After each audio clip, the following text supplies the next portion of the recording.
Hola, sean bienvenidos a este video informativo sobre las fases de la marcha.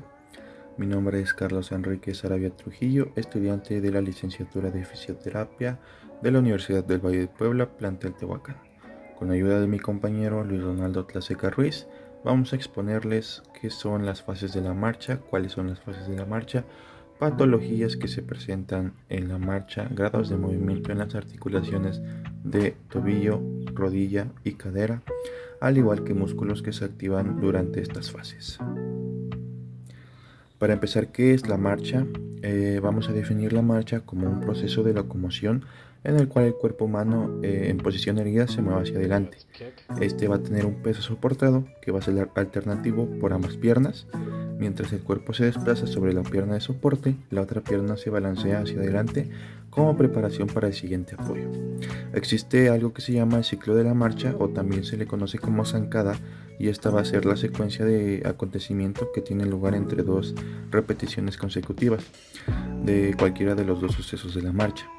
Por conveniencia se adopta como el principio del ciclo en el momento que nosotros ponemos el talón en contacto con el suelo.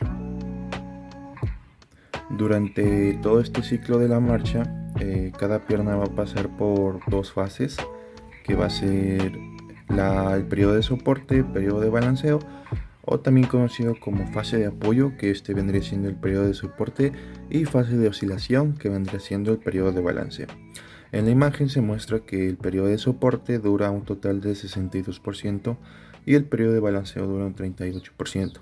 Esto va a depender de la bibliografía donde estemos sacando la información, pero normalmente se evalúa como un 60% el periodo de soporte y un 40% el periodo de balanceo. En el periodo de soporte, el pie se encuentra en contacto con el suelo. Esta fase comienza con el contacto inicial y finaliza con el despegue del antepié. En la fase de oscilación o periodo de balanceo, se halla en el aire el pie al tiempo que avanza como preparación para el siguiente apoyo. Esta fase transcurre desde el instante del despegue del antepié hasta el siguiente contacto con el suelo. A continuación vamos a observar un video de la marcha de mi compañero para después ir describiendo todas las fases. Empecemos con el contacto inicial. Esta fase consiste en posicionar el pie correctamente al entrar en contacto con el suelo, en específico el talón. Para ello se produce un momento de flexión dorsal del tobillo, ligera o nula extensión de rodilla y de flexión de cadera. En correspondencia, en cada articulación se genera un momento interno que contrarresta la acción externa. En el tobillo, en el aspecto muscular, se encuentran activos los flexores dorsales, en específico el tibial anterior. En la rodilla intervienen los isquiotibiales y cuádriceps, y en la cadera se produce una contracción de los extensores, que vendría siendo el glúteo mayor y el glúteo medio. Pasemos con la respuesta a la carga. El propósito de esta fase es el mantenimiento de una progresión suave al tiempo que el descenso del cuerpo se va amortiguando. Esto quiere decir que se provoca una desaceleración mediante el control de la flexión de rodilla y de la flexión de tobillo. En la musculatura que interviene aquí, tendremos que en el tobillo se encuentran activos nuevamente los flexores dorsales, otra vez el tibial anterior.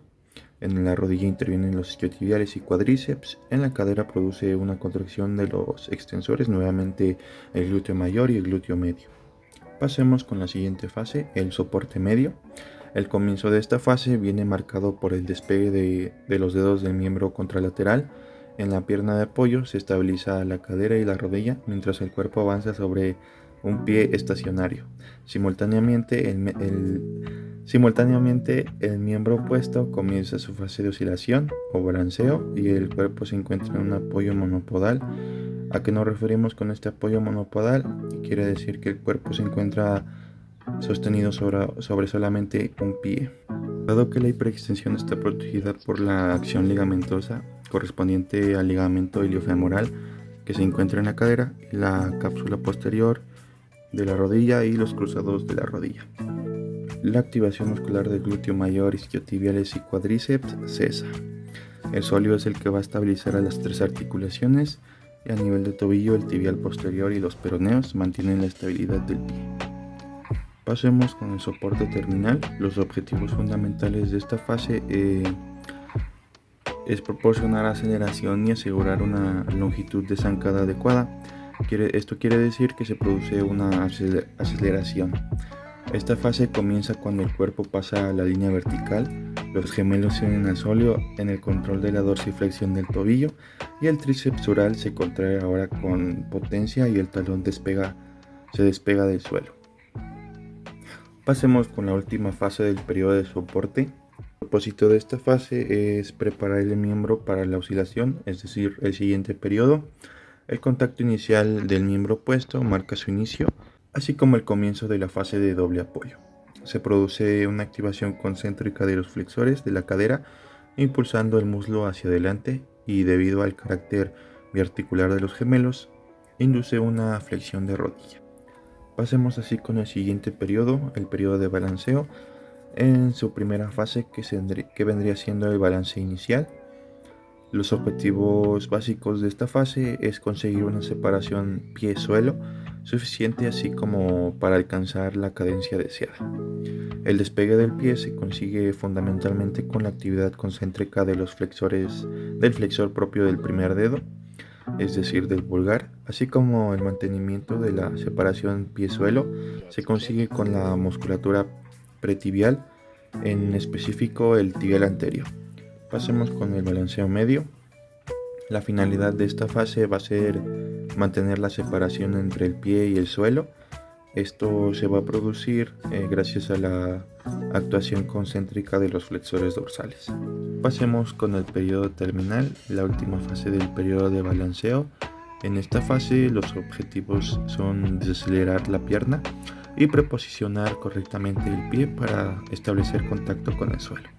Es necesaria una extensión completa de rodilla y en posición neutra del pie con respecto a la pierna para realizar el contacto efectivo del talón y el comienzo del siguiente ciclo, es decir, que todas las fases se vuelvan a repetir. Pasemos con los intervalos de cómo actúa el tobillo, rodilla y cadera en un plano sagital, es decir, los grados que se van a generar durante todas estas fases. El análisis va a estar dividido en 3 intervalos en los cuales se describe cómo actúa el tobillo, la rodilla y la cadera. Así que vamos a empezar por el intervalo número 1, movimientos de las articulaciones en el plano sagital entre el contacto del talón con el suelo y el punto de apoyo medio. Así que empecemos por el tobillo. El momento de contacto del talón con el suelo, la articulación del tobillo está en una posición neutra, es decir, de 0 grados, justo entre la dorsiflexión y la flexión plantar. Simultáneamente con el contacto del talón, la articulación del tobillo empieza a moverse en dirección de la flexión plantar, como se muestra en la imagen de la izquierda, en la flecha de color rojo. Momento en el que la planta del pie hace un contacto con el suelo, la articulación del tobillo se mueve 15 grados de la posición neutra a la flexión plantar, como se muestra en la imagen de medio. En la fase media, la articulación del tobillo pasa rápidamente a aproximadamente 5 grados de dorsiflexión, como se muestra en la última imagen. Pasamos con la articulación de la rodilla. Inmediatamente antes del contacto del talón con el suelo, la articulación de la rodilla se encuentra en una completa extensión, es decir, en 0 grados, como se muestra en la imagen de la izquierda. Simultáneamente con el contacto del talón con el suelo, la articulación de la rodilla comienza a flexionarse y continúa hasta que la planta del pie esté plana en el suelo, como se muestra en la imagen número 2, de izquierda a derecha. Inmediatamente después de haber alcanzado la posición plana del pie, la rodilla tiene aproximadamente un ángulo de 20 grados de flexión y comienza a extenderse, como se muestra en la imagen número 3. En el apoyo medio, la rodilla tiene aproximadamente un ángulo de 10 grados de flexión y continúa extendiéndose, como se muestra en la imagen número 4. Pasemos con la cadera. Simultáneamente con el contacto del talón con el suelo, la cadera está aproximadamente a 30 grados de flexión, como se muestra en la imagen de la derecha. Inmediatamente después del contacto del talón con el suelo, la articulación de la cadera comienza a extenderse. En la posición de pie plano en el suelo, el ángulo de flexión disminuye alrededor de 20 grados. Entre el pie plano y el apoyo medio, la articulación de la cadera se mueve a su posición neutra, es decir, 0 grados, como se muestra en la imagen de la izquierda. Pasemos al intervalo número 2. Movimientos de las articulaciones en el plano sagital entre el apoyo medio y el despegue del pie. A nivel del tobillo, en el apoyo medio, la articulación del tobillo pasa rápidamente aproximadamente 5 grados de dorsiflexión, como se muestra en la imagen de la izquierda. En el momento que el talón se despega del suelo, la articulación del tobillo está aproximadamente a 15 grados de dorsiflexión, como se muestra en la imagen del medio. En el intervalo de la elevación del talón, al despegar el pie del suelo, la articulación está aproximadamente en 20 grados de dorsiflexión plantar. Pasemos con la rodilla. En el apoyo medio, la rodilla tiene aproximadamente un ángulo de 10 grados de flexión y continúa extendiéndose. Inmediatamente antes de que el talón pierda contacto con el suelo, la rodilla está a 4 grados de extensión completa, como se muestra en la imagen del medio. Entre el despegue del talón y el de los dedos, la articulación de la rodilla se mueve en una extensión casi completa a 40 grados de flexión, como se muestra en la última imagen. Pasemos con la cadera. En el apoyo medio, la articulación de la cadera se va a encontrar en una posición neutra, es decir, de 0 grados, y comienza a moverse hacia la extensión. Inmediatamente después del despegue del talón, la cadera alcanza un máximo de hiperextensión de 20 grados. En el momento del despegue de los dedos del suelo, la cadera está cerca de una posición neutra y se mueve en dirección de la flexión en 20 grados. Pasemos al último intervalo, el número 3, con tobillo. Durante la etapa de balanceo, el pie se mueve de su posición inicial de la flexión plantar al desprenderse del suelo a una posición esencialmente neutra, es decir, 0 grados. Se mantiene durante toda la etapa de balanceo esos 0 grados. Con la rodilla, entre el despegue del pie y la parte media de la etapa de balanceo, la rodilla se flexiona en una posición inicial de aproximadamente 40 grados a un ángulo de máxima flexión aproximadamente 65 grados. Entre la parte media de la etapa de balanceo y el contacto del talón, la rodilla se extiende casi completamente hasta el último instante de la etapa de balanceo. En el caso de la cadera, durante la etapa de balanceo, partiendo de una posición neutral, la articulación de la cadera se flexiona aproximadamente 30 grados y se va a mantener en esa posición. En el caso de la rodilla vamos a tener 65 grados y en el tobillo, como se mencionó anteriormente, se va a mantener en neutro o sea en 0 grados. Pasemos así con las afecciones de la marcha expuestas por mi compañero Luis Donaldo. Bueno, hola a todos, el día de hoy les voy a exponer lo que vendría siendo la marcha festinante y diversas patologías o diversas marchas patológicas en las que mi compañero Carlos y yo fuimos encargados de exponer. Bueno, iniciando con la marcha festinante o parkinsoniana, vamos a explicar qué es, sus características y cómo esta puede repercutir en la vida cotidiana de una persona. En cuanto a la marcha parkinsoniana o festinante, también como se le llama, bueno, es un tipo de postura patológica que se adopta como consecuencia de la enfermedad de Parkinson, o sea, sé que es un derivado de la misma o que suele aparecer cuando la enfermedad de Parkinson lleva un tiempo instalada dentro de la persona. ¿Cómo se caracteriza? Bueno, se caracteriza más que nada por una postura rígida, encorvada, con la cabeza y el cuello inclinados hacia adelante. También es caracterizada por la marcha en tijeras, que es la pierna o piernas ligeramente flexionadas a la altura de las caderas y las rodillas, como acuclillarse con las rodillas y las piernas golpeándose o cruzándose en movimiento similar o a las tijeras. También se le puede llamar como postura gatillo. Y sus principales causas, si bien la causa exacta se desconoce, esto suele presentarse como consecuencia del mismo paciente al evitar temblores en las extremidades, provocando que sus movimientos sean cortos y rápidos, además de provocar temblores a pesar de los esfuerzos del paciente. En otras palabras, podríamos decir que la enfermedad de Parkinson es caracterizada porque cuando el paciente intenta hacer movimientos largos o hacer una zancada larga, al momento de estar realizando esta acción, su mano o su extremidad empezará a temblar de forma desmedida. Por eso muchos pacientes con Parkinson dicen que prefieren realizar movimientos cortos y rápidos que movimientos largos, ya que los movimientos cortos pues hace que la cantidad de temblores en las extremidades disminuya, y esto se puede ver reflejado obviamente en la marcha parkinsoniana.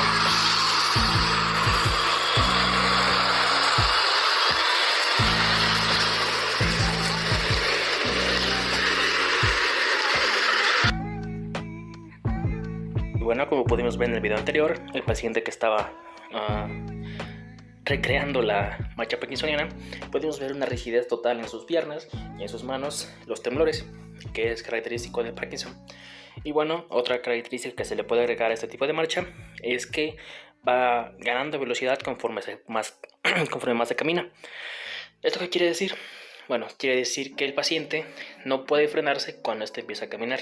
Usualmente requiere de un apoyo, si bien de otra persona o de algún objeto que esté frente a él.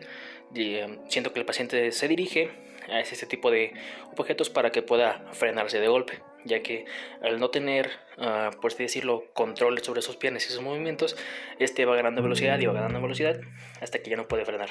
Y bueno, la marcha fascinante provoca que el paciente no pueda frenar su marcha. También los pacientes suelen describir este tipo de marcha como una sensación desagradable y como si sus pies estuviesen clavados al suelo. Además, sentirse extremadamente rígidos. Los pacientes suelen estar encorvados en este tipo de marcha, debido a que tienden a equilibrarse a sí mismos, buscando su centro de gravedad. Eso, aunado a los temblores constantes, provoca que se tambalen el camino. Bueno, en cuanto a los efectos a largo, corto y mediano plazo, tenemos que de 2 a 3 semanas el paciente comienza a tener dolores en la espalda, además de estar estresado debido a que los temblores y sensaciones que provoca la marcha. De 1 a 2 meses, el paciente comenzará a adoptar otro tipo de marchas patológicas para evitar el dolor producido por la marcha fascinante o simplemente evitará moverse. Esto como consecuencia de que el paciente está constantemente rígido al caminar y al adoptar otro tipo de postura, pues se va a lastimar aún más otro tipo de áreas, provocando que la columna, por ejemplo, pueda desarrollar algún tipo de hernia, o que en el caso de las rodillas o tobillos pueda desarrollar un desgaste prematuro de articulaciones. Y bueno, de 1 a 2 años, los músculos del paciente, al estar tensos constantemente, comenzarán a desgastarse y perder fuerza, de modo que para este punto la fatiga, dolor y cansancio son extremas. Ahora pasamos por la marcha Steppage, o también conocida como marcha de caballo o marcha relinchante de caballo. De igual forma, en esta parte vamos a explicar qué es, causas y características, ¿no? Su concepto y características. ¿Qué es? Es una alteración de la marcha en la que el paciente es incapaz de levantar la punta del pie para que ésta no roce con el suelo, y en lugar de ello levanta a cada paso el miembro inferior flexionado hacia adelante. Bueno, también suele conocerse como marcha equina por su particular forma de efectuar la marcha, la cual se asemeja a la de un caballo relinchando. Características. Su característica, porque el paciente muestra una dificultad para realizar la flexión dorsal del pie caído o pie pendular, por lo que, para no arrastrarlo durante la marcha, levanta exageradamente la rodilla, y al provocar, esta provoca que el pie no toque la planta del suelo. Es una marcha usual entre la población geriátrica o de edad avanzada, presentando mayores casos de incidencia en hombres. Sus causas. Se produce por afectación del grupo muscular inervado por el nervio ciático o popliteo externo. Es susceptible de diferentes tipos de lesión. Algunas de estas son la compresión del nervio lumbar por una hernia de disco lumbar, por ejemplo, L4, L5 y S1. Trauma en el nervio ciático. Espondiolositis, esternocleitis espinal, lesión en la médula espinal, fracturas óseas, piernas, vértebras, poplitea, tumor, diabetes, laceraciones e heridas con armas de fuego o lesiones de tipo aplastamiento. Epipendular se encuentra en pacientes con esclerosis lateral homeotrófica o ELA por sus siglas, esclerosis múltiples o EM, y el mal del Parkinson. A veces el nervio popliteo se lesiona cuando se estira durante una cirugía de reemplazo de cadera o rodilla. Bueno, indagando un poco sobre el tratamiento, tenemos que el tipo de tratamiento depende de la causa subyacente del pie pendular. Algunos pacientes pueden someterse a una ortesis de tobillo y pie, aparato ortopédico o férula que tapa en un zapato para estabilizar el tobillo / pie. En el plan de tratamiento terapéutico físico del paciente puede incorporarse un tratamiento de la manera de caminar o reeducación al caminar.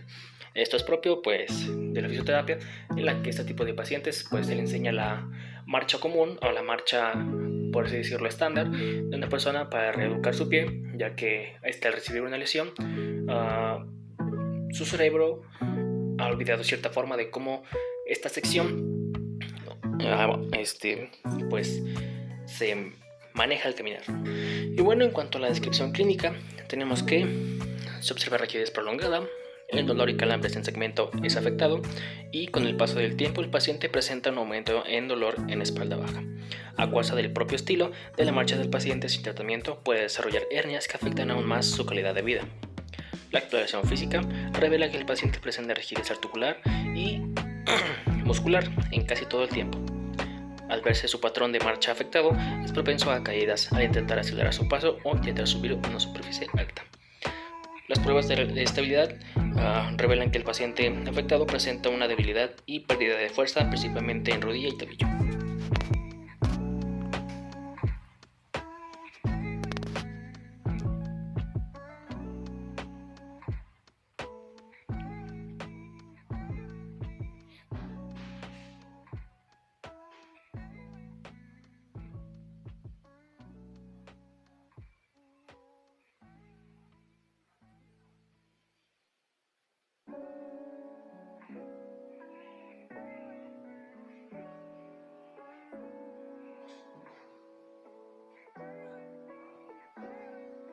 Y bueno, en cuanto al análisis biomecánico, tenemos que la acción normal o la dorsiflexión del pie se ve alterada. La acción alterada o la plantiflexión en la fase es de apoyo en pie caído. La alteración del paciente presenta alteraciones a nivel de las articulaciones de la rodilla y tobillo específicamente, viéndose más que nada influenciado por el tipo de marcha que es a nivel cerebral o producida por nivel cerebral y afectando pues en la marcha o en las articulaciones de marcha. En cuanto a la marcha coreica, vamos a indagar sobre qué es, causas y características. ¿Qué es la marcha coreica? Es un tipo de marcha que afecta el balanceo, equilibrio y coordinación del cuerpo producto de un deterioro conectivo o una enfermedad cerebral que afecta al cerebro. Sus características son que la marcha no es coordinada, tiene un apoyo podal errático con movimientos rápidos, bruscos y cambiantes de todo el cuerpo. Aumenta con la emoción, la atención y los movimientos voluntarios a distancia y disminuye el aislamiento y aparece durante el sueño. Entre las causas más frecuentes de este trastorno de la marcha son la corea infantil de Sydenham, realmente ya que prácticamente erradicada, o la propia enfermedad de Huntington en el adulto. En otras palabras, cualquier o alguna enfermedad o lesión que pueda provocar que el paciente tenga afectadas sus lóbulos o sus partes cerebrales en las que son controladas las secciones de movimiento, coordinación y propiocepción.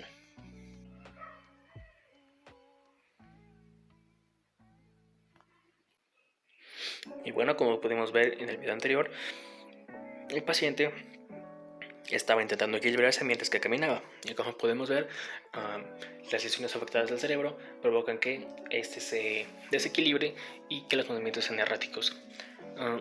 Esto principalmente debido a que como la inestabilidad del cuerpo está afectada, el cerebro intenta compensarlo, tratando de compensar con otros movimientos, ya fuese de el tronco, a intentar moverse y hacer que la percepción sea más óptima, o los pies, intentando ponerlo uno delante del otro para hacer más efectiva la coordinación y el equilibrio.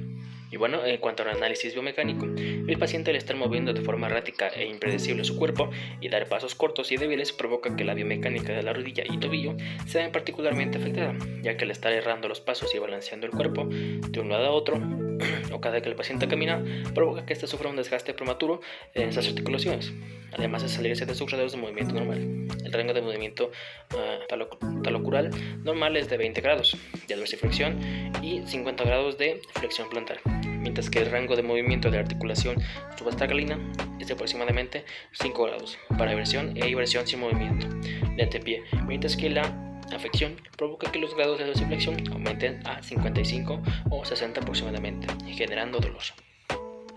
Y bueno, en cuanto a la marcha hemipléjica, de igual forma, vamos a indagar sobre qué es, causas y características. Bueno, la marcha hemipléjica está relacionada y es atípica, es típica en personas que han sufrido una lesión unilateral en la vía piramidal, fibras corticoespinales, en donde el hemicuerpo ipsilateral se paraliza, por lo que uno de los miembros inferiores se encuentra mantenido en extensión durante la marcha, es precisamente en la fase de balanceo donde se realiza un movimiento de circunducción. eleva la cadera para tratar de adelantar un paso, y en la fase de apoyo la cadera cae del lado opuesto debido a la debilidad de los músculos abductores. Bueno, sus características son que la extremidad inferior avanza en aducción realizando un movimiento en guadaña con el pie en actitud equinóvara. El brazo pierde su balanceo manteniendo flexión y pronación delante del tronco. Bueno, sus causas. Está causada por hemiplegia o paresesia de extremidad inferior como consecuencia de un ictus u otra lesión cerebral. La extremidad inferior está flexionada a la cadera y extendida a la rodilla, y el pie en flexión plantar. De igual forma, algún tipo de enfermedad o lesión que afecte a las partes del cerebro encargadas de movimiento, equilibrio y propiocepción, pues se verá reflejada en algún tipo de marcha patológica.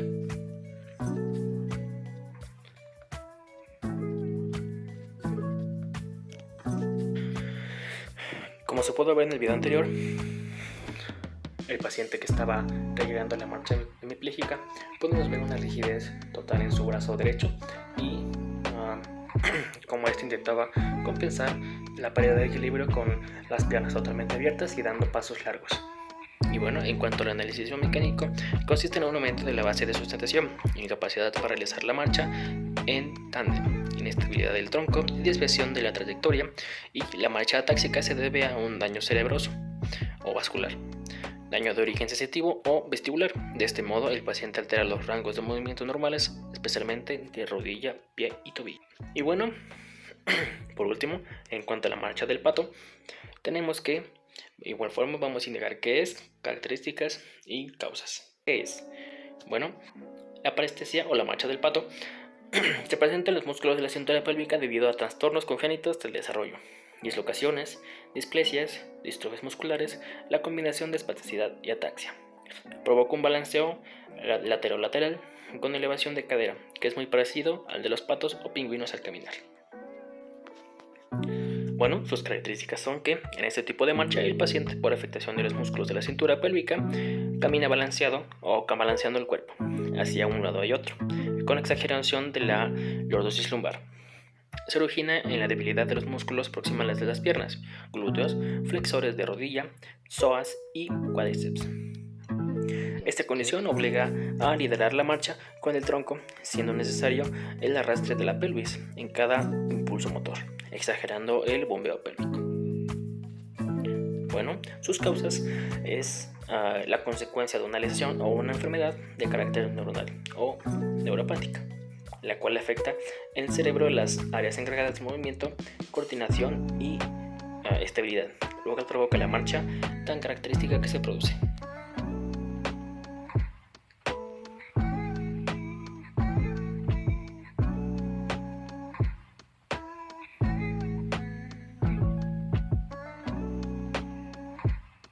Y bueno, eso sería todo.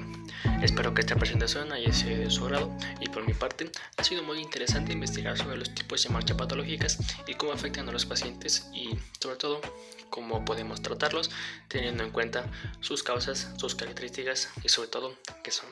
Sin más que decir, me despido y hasta luego. Ya por último voy a hablarles de la distrofia muscular de Becker muy brevemente. Entendemos que este tipo de distrofia muscular es un trastorno de origen genético que debilita y reduce progresivamente los músculos del cuerpo, es decir, su fuerza. Algunas personas afectadas por una distrofia muscular de Becker empiezan a usar silla de ruedas cuando tienen en torno a 20 años de edad, pero muchos pacientes de más de 50 años pueden andar sin ayuda o pueden usar bastones o cualquier aparato ortopédico. En las alteraciones biomecánicas, los músculos de las piernas y de la pelvis se van poniendo cada vez más débiles. Los síntomas se empiezan a presentar aproximadamente en los 5 años de edad de la persona. Normalmente afecta más a los hombres. Suele presentarse dificultades para caminar en las articulaciones de rodilla, tobillo y cadera, principalmente en la cadera, ya que estos músculos de la pelvis son los que se debilitan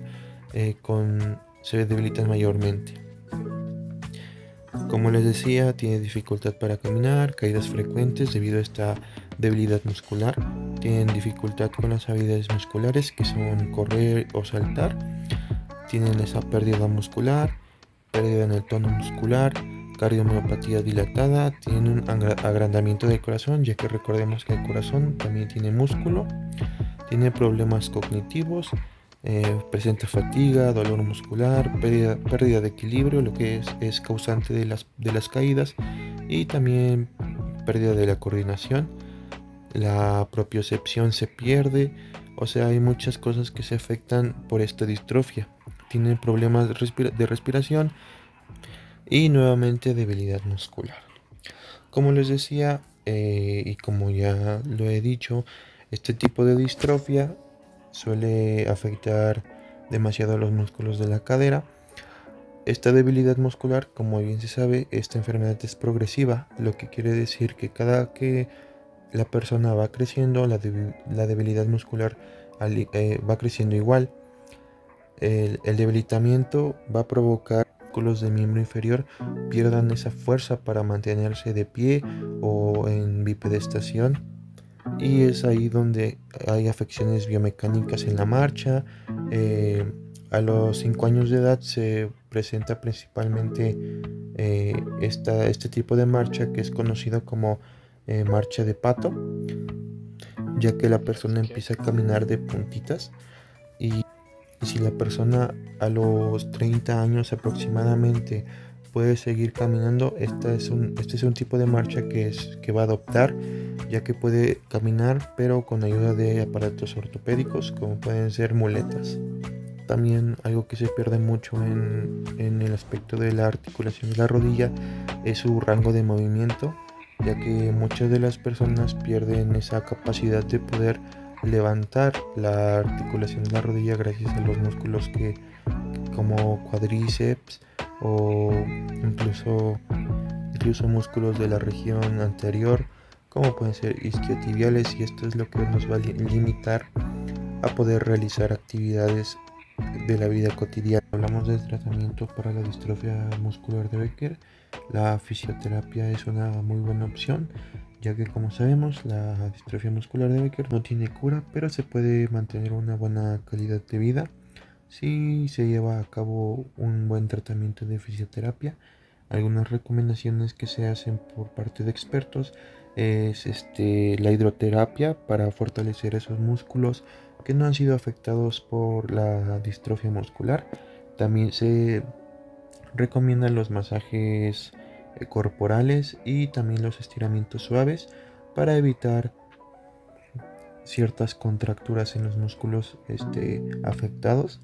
Y algo que es muy importante también para este tipo de personas que sufren de esta enfermedad es la terapia ocupacional, ya que es muy importante para enseñar nuevas destrezas a la persona, como algo muy básico que es levantarse de la cama si es que sus músculos son lo suficientemente débiles para no estar funcionando correctamente.